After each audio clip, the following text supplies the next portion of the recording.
The verses I have for you today are from Philippians chapter 4, and it's really one of I have about 300 favorite passages in the Bible at least, and this is one of them. And I just love what Paul says about the importance of our thinking.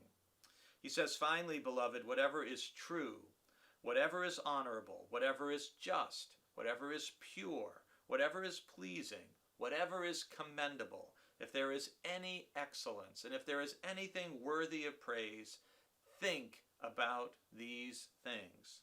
Keep on doing the things that you have learned and received and heard and seen in me, and the God of peace will be with you."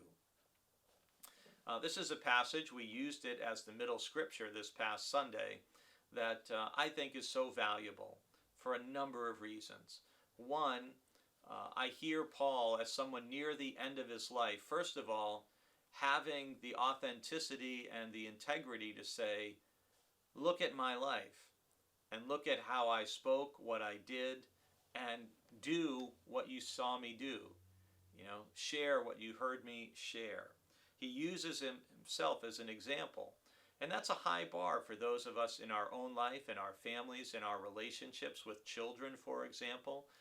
Can we say with confidence, as Paul does, keep on doing the things you have learned and heard and received and seen in me?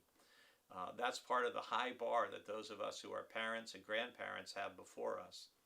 But notice the importance of what Paul says about what you think, what you allow into your mind, where you spend your time, what you allow to shape your brain and your behavior and your attitudes, your choices, your speech. All those images, true, honorable, just, pure, pleasing, commendable, excellent, worthy of praise.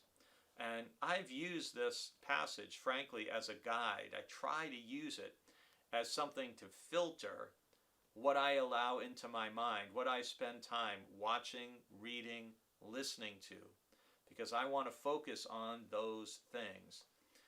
You really should treat your mind and your brain, if you will, like a very young, impressionable child.